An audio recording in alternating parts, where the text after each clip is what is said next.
তা তো করতেই হবে ধর্মাবতার, না হলে নাম হারিয়ে দিদির নাম যশ টাকা প্রতিপত্তি সব ভোগ করবেন কি করে?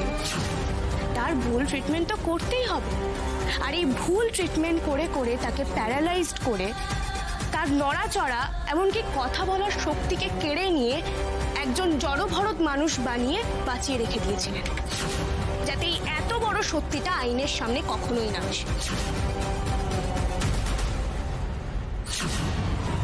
বড্ড বাড়াবাড়ি করছো আরশি। ঠিক আছে, যতই ডানা ঝাপটাও না কেন, আজ শেষ হাসি তো আমি হাসবো। বলো বলো, যা বলার বলে যাও, কিন্তু কিচ্ছু প্রমাণ করতে পারবে না। মিলে নিও। কি কথা বলছেন আপনি জানেন? এতগুলো বছর ধরে যে মধুবনী মিত্র ইন্ডাস্ট্রিতে দাপিয়ে অভিনয় করে বেড়াচ্ছেন, তাকে আপনি নকল বলছেন, তাকে নিয়ে অভিযোগ করছেন। আপনি কি জানেন পাবলিকলি এই কথাগুলো বলছেন বলে আপনার এগেইনস্টে মানহানির মামলা হতে পারে? কে করবে আমার এগেইনস্টে মানহানির মামলা? এই মহিলা? কোনোদিন না। উনি কাউকে বলেছিলেন যে ওনার কোনো যমজ বোন আছে? বলেননি। কেন? কারণ উনি ভয় পেয়েছিলেন। উনি খুব ভালো করে জানতেন যে এই সত্যিটা সবার সামনে আসলে উনি খুব খারাপভাবে ফেঁসে যাবেন, তাই ওই যমজ বোনকে সবার সামনে আনেননি। Mind your language please. তখন থেকে আপনি আমার মক্কেলকে অ্যাকিউজ করে চলেছেন, এবার কিন্তু আপনি আপনার সীমা পেরিয়ে যাচ্ছেন আরশি দেবী। উনি কোনো সীমা পার করছেন না মাই লার্নেড ফ্রেন্ড। উনি যা যা অভিযোগ করছেন সেটা প্রমাণ করতে পারবেন কি, তাই তো? আমি চেষ্টা করব ধর্মবতার, আমি আপ্রাণ চেষ্টা করব, কিন্তু আমি জানি না আমি সাকসেসফুল হতে পারবো কিনা।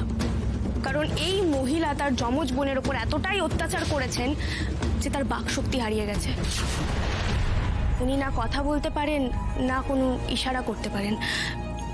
তবে আমরা ওনাকে কিডন্যাপ করে ঠিক ট্রিটমেন্ট দিয়ে সুস্থ করে তোলার চেষ্টা করছি, উনি রেসপন্ডও করছেন, কিন্তু এত কম সময়ে তো ওনাকে একেবারে সুস্থ করে তোলা সম্ভব নয় যে আদালতের সামনে উনি সবটা কনফেস করতে পারবেন, তাই না? তাহলে তো কোনো লাভই নেই।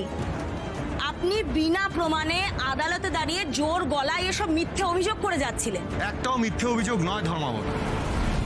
ধর্মাবতার, আমরা যদি আসল মধুবনী মিত্রকে এই আদালতে হাজির করতে পারি আর যদি মেডিকেল কাউন্সিল দিয়ে তার ডায়াগনোসিস করান, তাহলে তো এটা প্রমাণ হয়ে যায় যে এতদিন ধরে ওনার ভুল চিকিৎসা হয়েছে।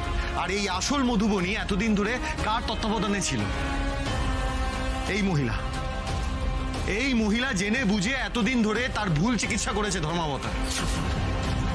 এটাও তো ক্রাইম, বড়সড় ক্রাইম, রাইট? এটা প্রমাণ হলেই তার মোটিভ তো প্রমাণ হয়ে যায়, তাই না ধর্মাবতার?